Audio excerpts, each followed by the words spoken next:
Hey guys, and welcome back to the FFP. My name is Christian, and today I thought it'd be a good idea to talk about the players that are going to be going into the NFL draft and just sort of get an idea and some sort of a feel for the talent of the top prospects that are going to be taken. We just got done with the Combine a couple of days ago, so I felt like this was a perfect time, again, to just look forward to the talent that the teams are going to be taking. We're going to take a look at some of the top prospects at the quarterback, running back, wide receiver, and tight end positions, and again, just get ourselves sort of acclimated with this talent. Every year, I hear comments from people saying they missed out on rookie talents every year. A Saquon Barkley or an Ezekiel Elliott comes out, and then people are disappointed because they didn't draft them. This is why that happens, because you are not fully acclimated and fully knowledgeable on these guys coming into the NFL. And yes, some of these guys, quite a few of them, will have a huge impact in your fantasy leagues and on your NFL teams in general. And so this is actually a really important time. Again, we're dead middle in the offseason, so a lot of people aren't focused on fantasy, but this is a great time.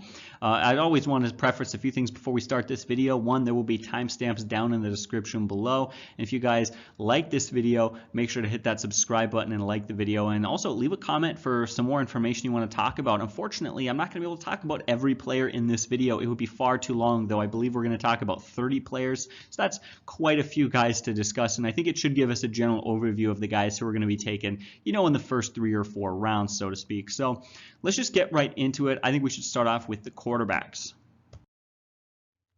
Oh yeah, and one more thing I wanted to mention before we get started is that this video took forever to come out because I have just had such a hard time familiarizing myself with these players and this rookie draft class. It's crazy. All the guys that I have to kind of keep in mind and study that we watch for this channel, and then every year there's like a new 50 relevant players that we have to monitor. So this video took a lot of work, and I still don't understand these players and know enough about them. As we continue in this offseason, I'm going to continue to examine them, and we'll learn a lot more about them. This video is far from the final video we will be doing on this rookie draft class, so don't worry about that. And don't worry if you still have questions. That is what the comment section down below is for. So if you're wondering about any players that we don't end up talking about, or if I talked about a player but didn't mention something about him, again, feel free to leave a comment. We love to hear from you guys. But I'll quit wasting your time. Let's get into it.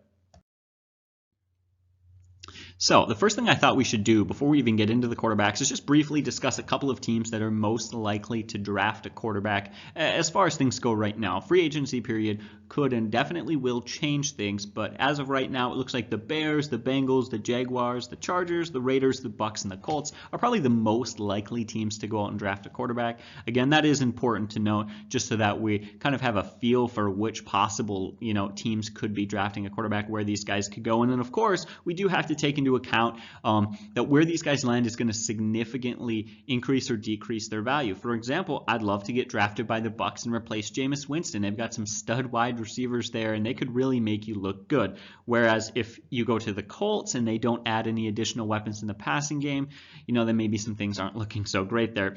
We will do a sort of a second version of this video post-draft, kind of around preseason time, and talk about how these guys have been doing, the situations that they're in, and the guys that we think are most valuable. Once we have more information on them, that will be a much more concrete and probably a much more fun video to do. But let's get started with the guy himself. I think we got to start off talking about Joe Burrow.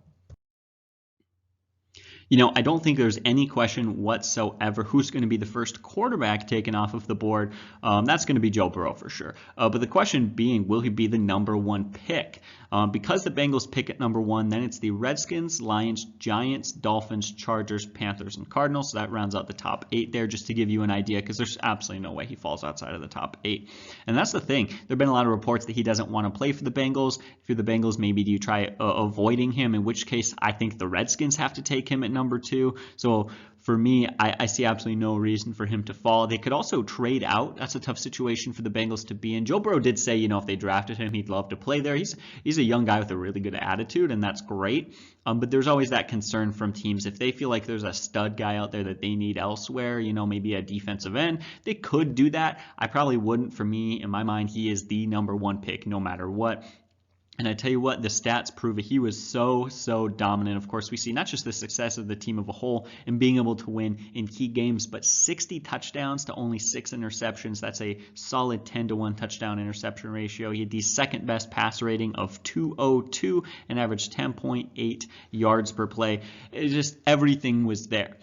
But what was really notable, of course, was to see what the teams thought of him once he went into the combine, and he began talking to a lot of different organizations, doing the Wonderlic test and just doing interviews, and just all around, what are teams seeing from him and how do they feel about him. So I want to read off some notes that were taken on him, not by me personally, but some of the things that people have been saying about him since they met him at the combine. The biggest thing being about how smart he is. Things like he has off-the-chart football IQ, that he plays with great field presence and poise, not just on the field, but also his ability to discuss football, the X's and O's off the field, and to understand that, talking about how he makes great full field progressions, and he's got an awesome internal clock. Again, that doesn't go back to the combine so much, but just a lot of things that people have been hearing, or that people have been saying about him. He's got great anticipation. The big key one for me was looking at the stats. This wasn't necessarily a note, but 55% of his deep passes were completed for 24 touchdowns and just 2 interceptions back in 2019. He has got a really accurate arm deep. That's going to help him stretch the field, and I definitely like that. He's not the most mobile quarterback, but he's also known as the guy who can run if he has to and make a couple of, mobile plays just to kind of keep the chains going and break defensive backs. You hate when you're playing a good quarterback and they're just completing throw after throw after throw, and there's nothing you can do about it, and you finally have good coverage and he just runs it. There's nothing more defeating than that. But as we look at the weaknesses, for me, I don't think there's a whole lot of weaknesses. I think he was a really dominant quarterback. He was great. One weakness a lot of people are concerned is that his 2019 stats were phenomenal, and that was really the polar opposite of his 2018 numbers, though I would let you know that in 2018, the LSU Tigers had the highest drop rate in the NFL, so that certainly hurt him quite a bit. But all in all, yeah, he's the number 1 quarterback. I think there's a lot to like here, and I definitely think he should go number 1.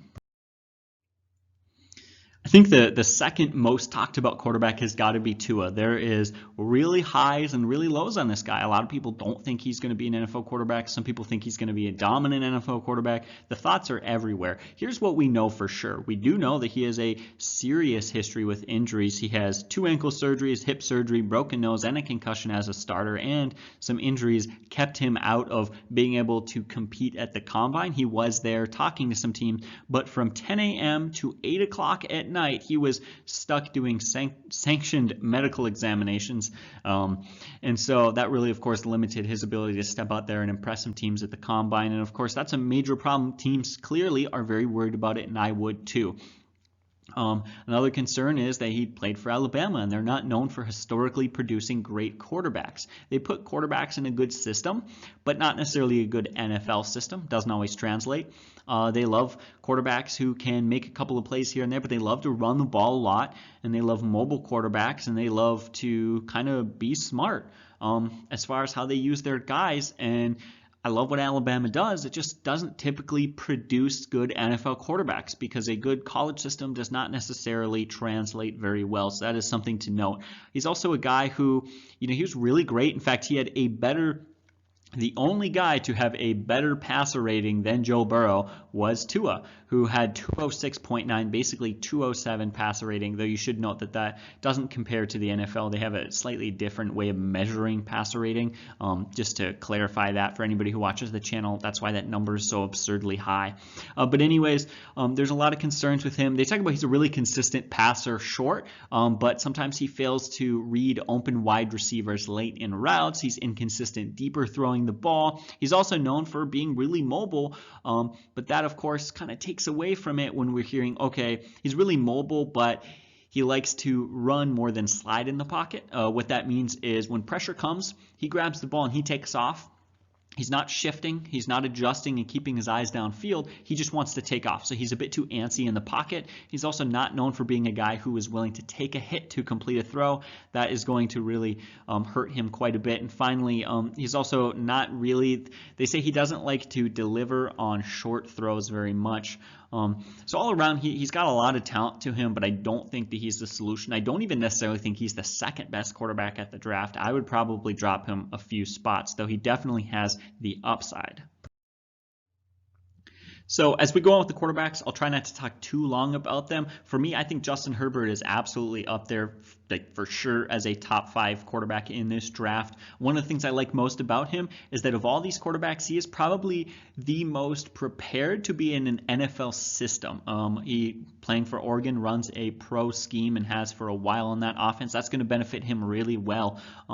As far as things that we know about him, as far as his abilities and his talents, he's got a great deep ball, really strong, able to beat really one of the things I talked about as I was reading through a lot of notes about him, and I read this multiple times from multiple different people reporting on him, is that they're impressed with his ability to handle very talented and athletic safeties. That's great. When you talk about throwing the ball deep, the worst thing that can hurt you is your inability to throw past or to read or understand what safeties are doing.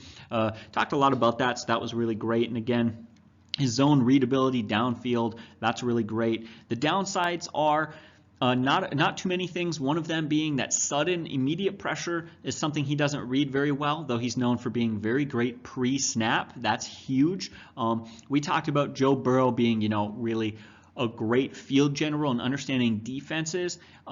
We have to break that into 2 sections, post and pre-snap. Justin Herbert is definitely more of a pre-snap guy. That's not a bad thing. That makes him more like Peyton than it would be Tom Brady, so you just have to understand what type of quarterback you're working with. And then occasionally, just talking about needing to have a bit more touch and lead his wide receivers better. Sort of flat throws were cause for a couple of mistakes last year, though. The biggest thing that I liked the most was that 2019, and everyone said this, he played with a lot more poise and confidence in 2019 than he did in 2018. That's going to go a long way when he shifts into the NFL. So now we got Jalen Hurts. Now here's a really interesting situation, probably the most bipolar of the players in this draft, because his strengths are he's known for having tremendous leadership qualities, for being extremely tough, a really smart guy, for having great poise, especially late in games and being able to handle the pressure. He's also known for not having great consistency or rhythm when throwing to his wide receivers and being bad at recognizing early throw opportunities, often forcing himself to make tougher and more difficult throws later on in his read progression, oftentimes further down the field than he needs to be. His deep arm is fairly solid, though his release is known for being a bit elongated, just taking a little too long for his windup on those deep throws. He's a guy, kind of reminds me of Brett Favre. A lot of comparisons were comparing him to Favre or Tebow, in that he's a great leader, he's a tough, he's a good guy. He's got weaknesses. He has weaknesses, and he's not the best passer in the draft, but if there were any guy in this draft class to come into the NFL and be a dominant quarterback, purely based off of their intangibles, so to speak, I feel like Jalen Hurts would probably be the guy. I don't love him, but if I've already got my quarterback and I want to take a backup quarterback to develop, if say I've got, a Drew Brees or, an old veteran and I want to train up his replacement, Jalen Hurts would be one of those guys to take, not in the first round, but in the second or third or whatever it may be.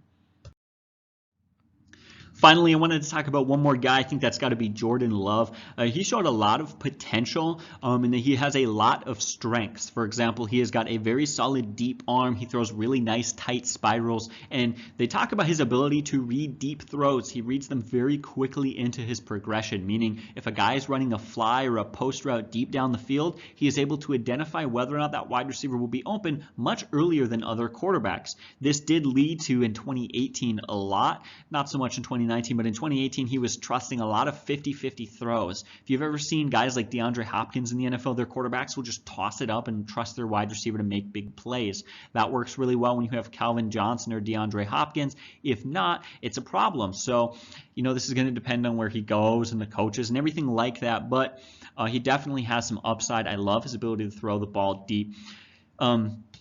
Downsides, he telegraphs his throws a little bit. He struggles with some consistency in his production, and he really took a step back in 2019. A lot of scouts were saying that his 2018 season was far better than his 2019 season, but he's not the number one guy on this list to talk about for quarterbacks, so I wouldn't overanalyze it. He's more of a, couple rounds in, let's take a shot on a QB sort of guy, as we just talked about. Finally, I wanted to mention quarterback Jacob Eason from Washington. I want to throw him on the list because he is really the most old-fashioned, old-school quarterback on the list. He's got a great frame and really known as having elite size and arm talent, though he really struggles with his pocket presence and mobility. So he's going to thrive in offense. He could thrive, I should say, in offenses with really good offensive lines that can give him the protection that he needs. But once that protection begins to fall apart, major issues begin to show with kind of just who he is as a quarterback and his weaknesses. Really, defenses can just feast off of his inability to read and to adjust and his lack of mobility to make the plays despite that. But again, he does have a really strong arm. Did want to put him on this list and talk about him briefly, as he definitely has some things to like about him. For me, all in all, though, I would say the downsides outweigh the upsides.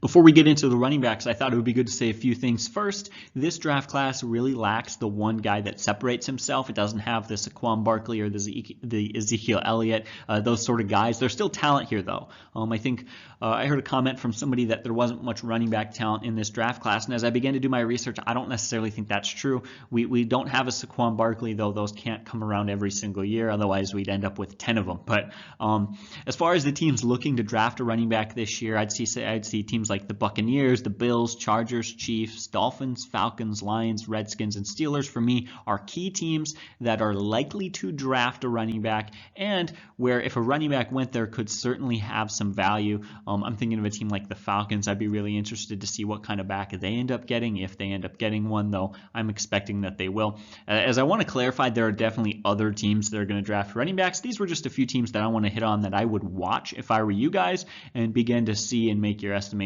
as to when they'll draft a running back and which guy they'll end up getting. But let's get into the running backs now and start talking about these guys. You know, it looks very likely like the number one running back to go off the board could very well be DeAndre Swift, and that makes a lot of sense to me. He kind of reminds me of Dalvin Cook in just the way that he runs. He's a really compact runner. You see his size, 5'9", 215 pounds. Great lower body strength. They praised his, and I've just seen everybody loves his ability. He's known for being a guy that through the contact and the pushing and the twisting and the turning and the cutting constantly keeps his balance, constantly keeps upright, and is also known for having just an elite awareness and understanding and feel for the tight pressure runs between when things get crazy and linemen are falling down and linebackers and lead blockers and there are a million guys in his way, constantly being able to kind of keep his head about him and know where to go and when to go there. So he's known for being a really good running back in that sense. He's not known for being the fastest running back. He's kind of noted as a guy who's quicker than he is fast. Meaning he can make some great cuts. He's known for being a solid one-cut back, but he's not going to beat you out in the open space. He's not going to out-sprint you, or at least a lot of players in that sense. But that for me is a really minor complaint. I mean, if my guy makes a great play on a really tough run and gets me 5 yards but can't break it for 80, like, is that really a complaint? I'd rather consistently take the yard after yard sort of run. And in that sense, he's more of a Josh Jacobs, who really fits that Oakland Raiders offense. And we've seen this with running backs time and time again, where it mostly just depends on where it is you're going to go in the scheme that you're going to be in. Le'Veon Bell, known as a very patient runner, worked great in Pittsburgh, not so much there playing for the Jets. I think mentioning Josh Jacobs, Oakland is one of those offenses that loves those sort of running backs, going to fight hard, going to get those yards consistently, might not be the most explosive playmaker, however. Again, that's not necessarily, he's not unexplosive, he's just not as explosive as he is quick. Again, just to remember that as far as his open field speed. The downsides, one big downside for him being his ball security is well below the NFL standards. That's going to be a major sort of area of concern for him. However, I would note that this is a running problem through running backs in this draft class, and almost every draft class. So we'll see how he adjusts to that. But again, it's funny reading through and people talking about his weaknesses. Quicker than he is fast is considered a weakness. I don't necessarily agree with that. It's just a part of who he is and his style. Again, he could very well go number one. A lot of talent here, and there's a lot to like. You know, Jonathan Taylor was another running back in college who was really productive. In fact, when we look at it, he went over 200 yards 12 times in his career and really was a stud back, absolutely dominated. He's a guy who just runs behind his blockers and gets going. He's got great flow, so to speak, which is that he understands where his lead blockers are going and he's going to follow those guys. He's also known for really sinking, planting, and exploding off of a solid one cut. So he's a really nice one cut back. As we begin to talk about his strengths and weaknesses. Weaknesses are he took a lot of touches in college, and that he's really kind of worn down. A lot of people are worried about that wear and tear being a concern, though he didn't necessarily have major injury issues. He did fumble 15 times over 3 years, and the biggest one being he has slight hesitation when running between the tackles, and processing interior pressure is a bit of a concern for him. And so also has a bit slow feet, I guess, when it comes to covering contact on the inside. Again, not a big runner in between the tackles is sort of what I'm getting a vibe from this. I didn't have nearly as much time as I would like to watch film on him and study him. All in all, he seems like a very good back. He reminds me sort of like, and I mentioned him already, Dalvin Cook in that aspect. Dalvin Cook is a great running back. Not necessarily a guy who's going to power through interior contact and pressure, and getting stuffed in there a lot is a bit of a concern. But when you give this guy some open field, he can really do a lot with it. He definitely has got the talent. And then finally, one big note was a lot of people are saying he lacks confidence and energy, but not a major concern, though that is something to note as far as a concern, as far as what is he going to do late in games if he's, tired and worn down, doesn't have the energy, doesn't have the confidence. How is he going to perform in the fourth quarter? This is going to be, for me, more of a thing to monitor as far as what the coaches are saying about him. I wouldn't freak out about it, but for me, it is definitely something to watch. J.K. Dobbins, there's not a lot you need to know about this guy. He is a compact build. He is chiseled and muscular, and he is a really all-around back that you can rely on. I don't think he's necessarily the most versatile back out there, but he played through pain, never missed a game, really strong and sturdy guy who is ultimately a I guess best way to put it is bell cow back. That's the sort of role that he's going to play for you when you draft him. Again, not necessarily the most all-around running back in his ability to have tons of different things and weapons in his arsenal, but he's great at just pounding the rock over and over again, and that dependability and reliability is very attractive for some teams in the NFL whose backfields really need it. We're going to talk about Zach Moss. I do want to mention, first of all, if you didn't notice, for anybody watching on YouTube, I did put a couple of their players' combine numbers down below their names, so you can check that out. If you are listening to us on podcast, which you can do, we are on like 10 or 12 different podcast sites. Feel free to do that. You're not really missing out on anything, but I just wanted to add a couple things in there for the YouTube. But anyways, Zach Moss, this is known for just being a really well-built and powerful and physical runner.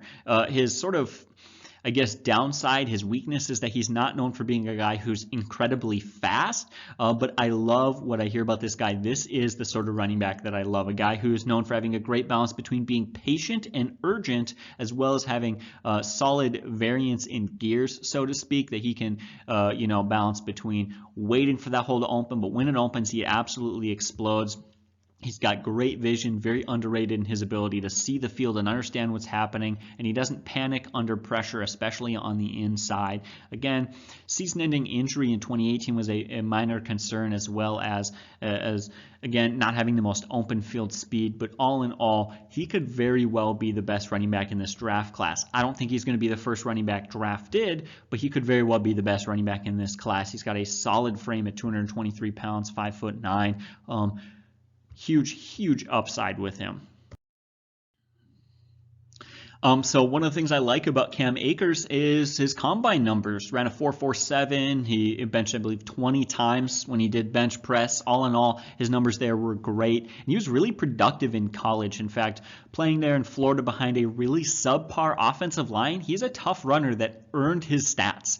And that's one thing that we talk about. When we talked about J.K. Dobbins earlier, I didn't have the chance to mention it. I probably could have, but I chose not to, was that there's always this concern for some guys that they were in a very good offense and their offensive line was too good, and what happens when it's not that easy at the next level. This is sort of the opposite for Cam Akers. He had to do it the hard way over and over and over again, and he still managed to be very, very productive. Much like many other running backs in this draft class, however, his one big concern is that his ball security is not as good as it needs to be, though I've heard that concern about just about every other running back I was looking into, so it's not as much of a problem for me as it is for other people. All in all, really great guy, pretty elusive, especially able to avoid sudden pressure on the inside. Again, as we talked about, his ability to bounce out and make plays. He's got a solid spin move. And again, I just love this is the guy who did it the hard way. So his ability to come in the NFL, you put him under the right offensive line, I think he's going to really benefit from having a better system in the NFL than he did in college. That could really help him.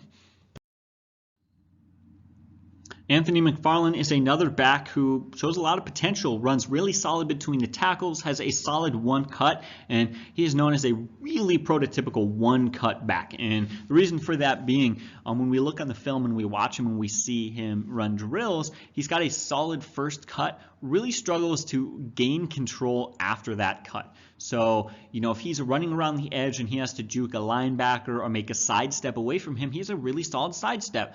But if he has to make 2 or 3 or 4 side steps in a row and make multiple cuts, really struggles to do that. So that, of course, is going to be something to note. We're definitely going to want to put him in an offense where he's not going to be forced to make too many moves at once. Of course, we want all of our running backs to not have to do that, but going to be severely limited if he is in a bad offense. One of the things I like about him is of all the running backs, he seems like a guy who's really talented in the passing game, great ball tracker, great on wheel routes, a really decisive guy who's able to catch off-target throws in the backfield, so he's able to adjust to the ball. I've heard that multiple times from multiple different people. Again, big concerns for him are that he doesn't run through contact. I've heard a lot about, and I've seen it on film, he really accelerates into contact, though it's very rare that he is actually explosive and breaks through that contact, not known for being best on the physicality side. Again, struggles post first cut, not going to be able to make multiple cuts for you, but he is good in the passing game, and much like many of these other guys, leaves something to be desired in sort of the ball security area. But again, I've heard that time and time again as far as what I'm hearing from people as they're reporting from the combine and what they're saying about these guys. So not the biggest issue in the world for me. But of these guys, seems like really separates himself as a good receiving running back and going to be able to use that in his arsenal. So that is something to note. Teams that are looking for a receiving running back are more likely to draft him than maybe some of these other backs that we've talked about. Keyshawn Vaughn is going to be one of those running backs. If a team is looking for an early down back, Keyshawn Vaughn is the guy. He has got solid size and he plays into that size. He also really kind of keeps linebackers and defensive players honest he's one of those guys, he's known for breaking arm tackles. If you're going to take this guy down, you have got to get your body on him and tackle properly. If you get lazy, he will break that tackle. Not known as the most consistent, or not known as the most agile guy, but he is very consistent. And one of the things I like about him, he kind of fits this Le'Veon Bell mold of it being a very patient runner on the outside. And that's what's great. We talk about runners being patient and impatient, being quicker, more explosive, or are they willing to wait for a hole to open? When running on the outside, more power plays or sweeping plays or whatever it might be, it's really great to have that. That's really nice to have that patience. But when you're on your inside, when you're running between the tackles right under the center, you got to be explosive and you just got to go. And he's known for being able to do both in the right situations. Kind of a smart runner. And we don't talk a lot about these running backs and their intelligence, but that's really great news. As far as the downside goes, not necessarily known as having the best vision and sight or feel for the run. That's going to be sort of his biggest downside as of right now, that he is really got to kind of open his eyes up and learn to read defenses better and read the holes that he's been given. So if you're looking for a running back who can be more than a running back, who could possibly be a kick and a punt returner and great out of the backfield, in my book, this is the guy to go with. He's got great ball security, really effective in college. I believe 36% of his carries went for first downs or touchdowns. So again, really efficient, really effective. But he's known as a guy who runs really great routes. Talked about and seeing as we watch the film, as I was looking at him, constantly getting yards after the catch. This guy is a yards after the catch monster. Absolutely love that. He runs with a great tempo and is able to alter that tempo and change it based on the needs of the run. He's got really instant access to explosive and sort of bursting cuts and sharp cuts. That's really nice to see. Runs really low with solid balance. The downsides being he's not as quick and as fast as they like him to be. He is quicker than he is fast, and he is not the least quick out there. But again, kind of slow in that aspect, and it's really hard to measure his talent. As the LSU Tigers ran a lot of RPOs, that means linebackers were a little bit more tentative in covering the run. So I think a lot of his stats were covered up and boosted by that RPO system and being in a very effective offense there with Joe Burrow and so much other talent. that, again, it is a bit of a concern as to, what's going to happen when defenses aren't being held back so much, and when they can kind of load the box more and go after the run more and not hesitate. That's going to hurt him a little bit, and it has made some of his college film a little bit harder for me to read. However, he does, as a whole, seem like the most versatile back coming out of college. That's going to make him very desirable for teams that are looking to use him as more than just a running back, who want to use him as a receiving back and a returner and plenty of other things. Finally, the last running back I thought we'd mention is A.J. Dillon. Not known for being a very quick guy, not known for being a very fast guy, but at 245 pounds, he is a beast. Kind of reminds me of when Leonard Fournette came out of college, and that was really what Fournette was known for. And he's very similar. In fact, he went for over 100 rushing yards in over 40% of his starts in college.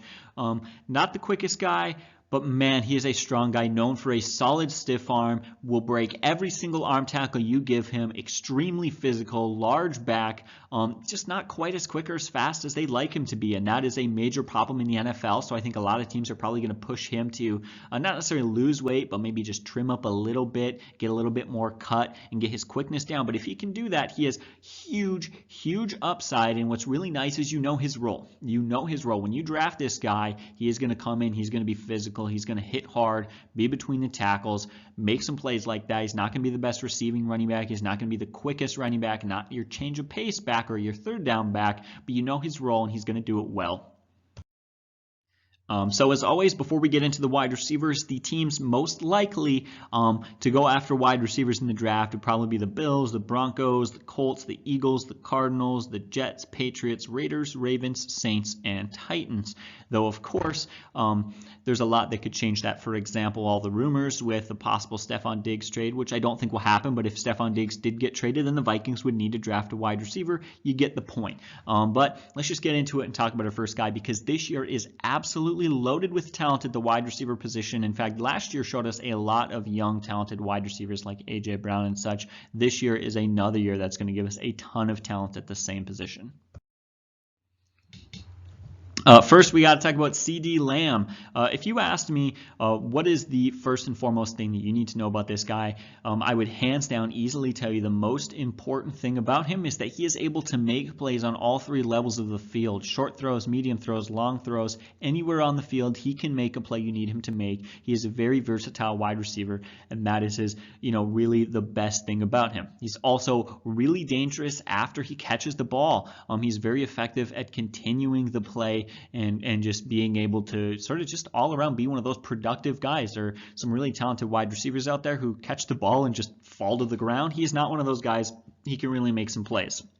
At 195 pounds, he is a very slim build, and that's my biggest concern for him. His biggest weakness heading into the NFL is that he's not used to being as physical as he's going to need to be. He's a little bit smaller. I wonder how he's going to do in contested catches. A lot of his catches in college were very wide open against poor coverage, so it is going to be a major concern to see what he does against, just better defensive backs, more physical defensive backs that are going to force him to fight for the ball and really go after it. And then finally, he's not known as being a guy who really adjusts to the ball placement as much as he needs to be.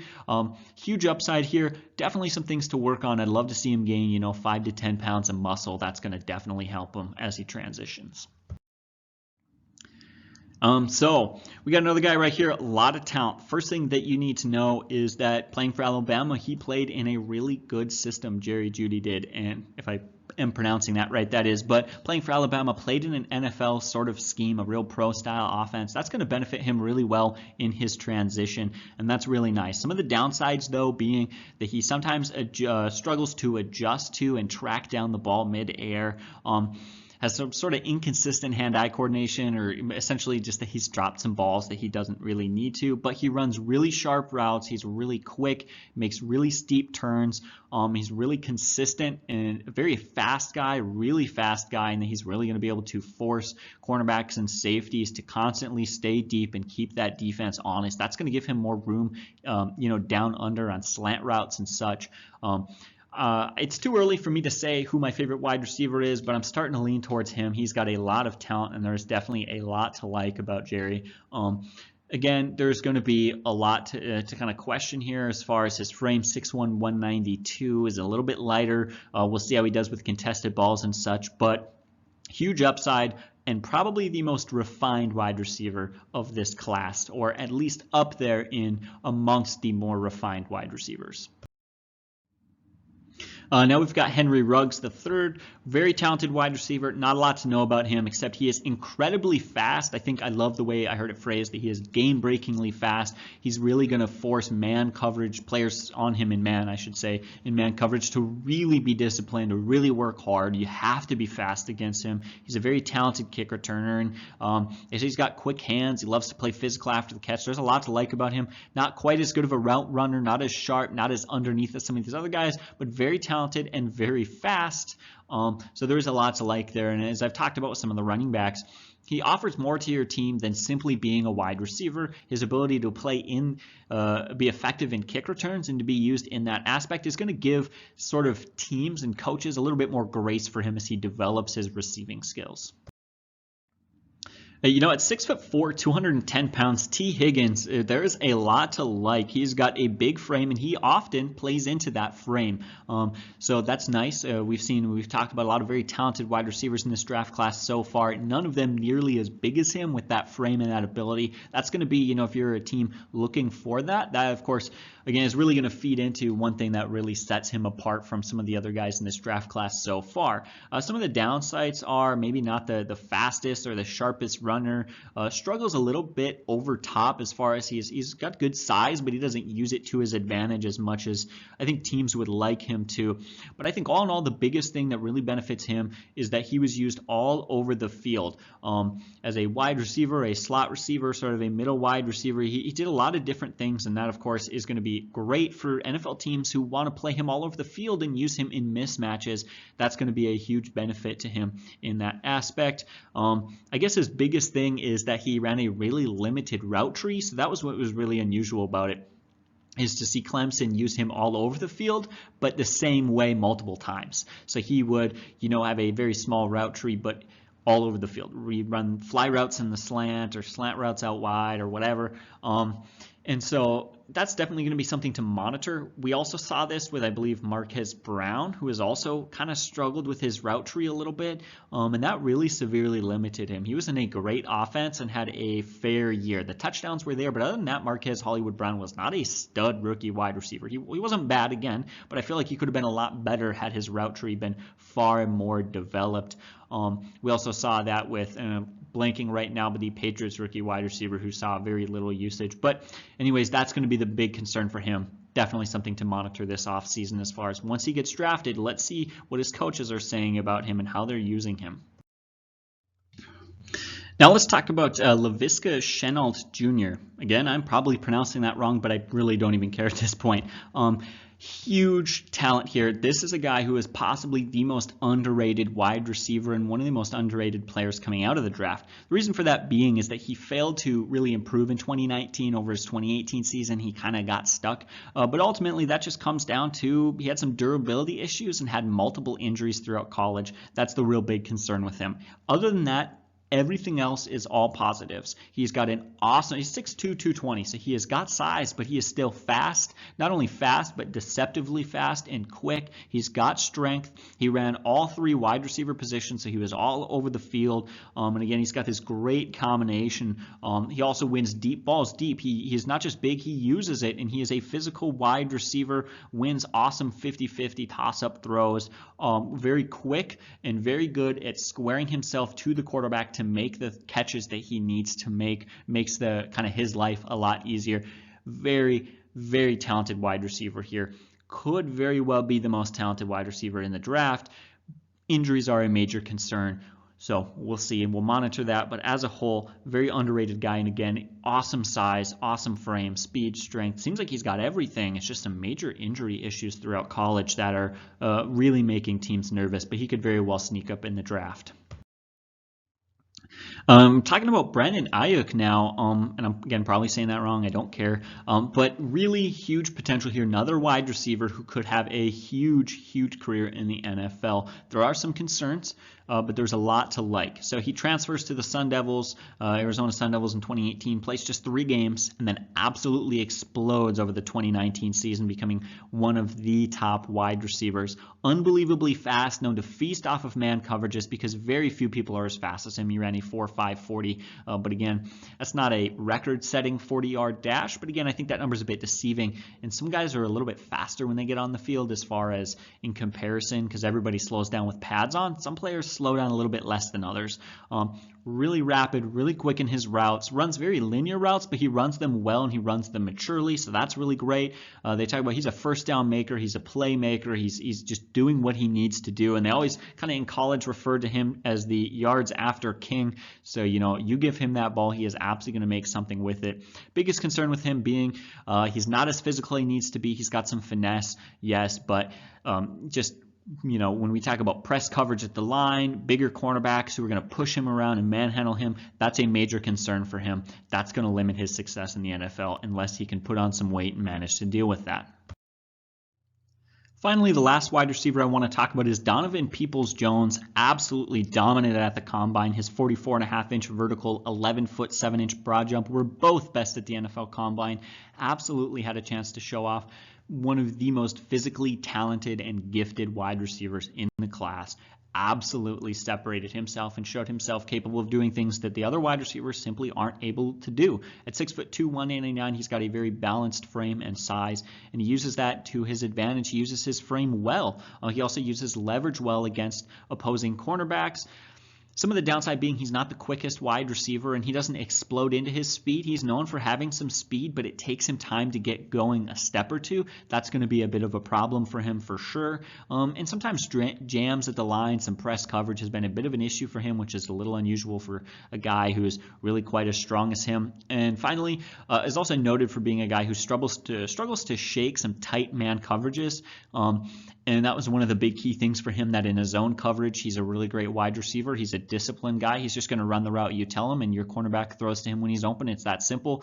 In man coverage, it's a little different. In man coverage, wide receivers are forced to, kind of force their way open and to just command their presence against that cornerback. He struggles to do that against good cornerbacks, and that was a bit of an issue for him. And that's one of the biggest reasons he's not expected to be the best wide receiver in this class. Though if you're looking for physicality that can be coached up, it really doesn't get any better than Donovan Peoples-Jones. So there's a lot to like there. But let's round out this video. We got to talk about 3 tight ends. So looking at it, teams that are probably going to want to go out and draft a tight end or see what they can get: Bears, Chargers, Colts, Cowboys, Falcons, Patriots, Packers, and Redskins, amongst many other teams that, again, are probably looking for tight ends. I'm curious to see how Austin Hooper is going to get replaced there in Atlanta, so I definitely expect them to go after some guys. But again, those are just some teams that I would expect to take a tight end. However, at the tight end position, it's a little different than other positions. You don't really draft a guy who immediately becomes a starter. They often have to get coached up. And so it's also fairly likely that teams that already have a good tight end could also draft a second tight end. That is a real possibility, making the tight end position a real wild card position, as they are probably the hardest position to measure coming from one into the other, coming into the NFL, and just honestly having no idea which teams are going to seek interest in them and which teams aren't. Coming into the NFL, Notre Dame's star tight end, number 84, Cole Kmet, or whatever, really seems to be the front runner as the number 1 talent at the tight end position. Great size, long arms, massive body, great to be able to move across, known for being a stud blocker, and to be able to move across in multiple formations and handle multiple different positions at tight end. Again, it seems kind of weird. You'd think tight ends are they on the left side of the field or the right side? There is more to it than that. He also got adequate hand placement as far as, again, I'm not going to talk too much on this, but he's known for being a good run blocker. That's going to help him get on the field a lot more. Not known for being the best receiving tight end. However, we've talked about this time and time again. He definitely has a lot of talent and really physical, and so that could certainly bode well for his ability to be used as a kind of more physical tight end in the red zone. He's also known for being able to make plays after the catch, treating tacklers like bumper cars and just kind of pushing them off and keep going and making plays. Very physical guy, handles things well, got solid lateral movement. That's probably all you need to know about him. Out of Purdue, Brycen Hopkins is probably more of a typical receiving tight end. If we're looking at it from strictly a fantasy value side, he definitely probably has more upside. He's very athletic. He's got good quickness out of his routes and really leans into those routes with some speed. He's got a very natural route runner, which I like about him. That's very good. And again, he plays really running into and speeding into those open windows. So he likes to accelerate into the open field and find as much time in that open zone as he can. He also schemed several times as a wide receiver in college. Again, there's a lot to like about him. Not as good blocking wise at 6'5", 245. He's got the size, maybe not necessarily quite the strength. But he's quite fast for tight end, 4.66, and not great. But his shuttle, what was I believe 4.28, much better time, shows that he's definitely got some quickness for a tight end, and he's of the draft class probably going to stand out as the receiving tight end of the class, and probably has the most potential to be a rookie tight end that still has some fantasy value. Though again, I've said this tons of times on this channel, I don't necessarily trust rookie tight ends to have a whole lot of fantasy value. I think only 4 times has a rookie tight end ever gone over 500 yards and 5 touchdowns. So that really tells you the limit at that position. Finally, the last tight end to talk about will be Jared Pinkney at 260 pounds. He's a bigger guy. He's not a very fast guy. He's also not a very quick guy. We talk about how he kind of rolls and rounds his way into cuts on his routes. Not necessarily great, but he's got great size. He's got long arms, big hands. Fairly trustworthy hands in his ability to catch, and he's big, so he's also been fairly effective after the catch and kind of doing damage and laying out big hits. But he is also known for also being pretty good, again, good size, so he's a good run blocker. Also learned to be a bit more physical. He wasn't so imposing in the past, but that was something he began to develop and work on in college. It's still a minor issue that he isn't quite as physical and as imposing as he needs to be, but as long as he continues the trend that he is on, he should be just fine. So guys, that is it. I don't even know how many guys that was, but those are all of sort of the top prospects at each position and the things that you need to know about them. As I admitted earlier in the video, I don't know these guys as well as I'd like to. This is going to be a long off season and a lot of growth. I feel very humbled every time a new draft class comes in the NFL because I don't know as much about them as I would like to know. And even I definitely have a lot of questions about these guys, and I probably even have some thoughts on these guys that are wrong. And I'm going to continue to define or redefine and redevelop the way that I think about and understand these guys. But I think this is a good framework. I think this is a good start. I hope you guys enjoyed the video. If you do, please hit that like button. It does help us out a lot at the channel. We really appreciate it. Thank you to our Patreon supporters. You guys are the best, and you guys have a great day. Can't wait to come out with another video here in a few days.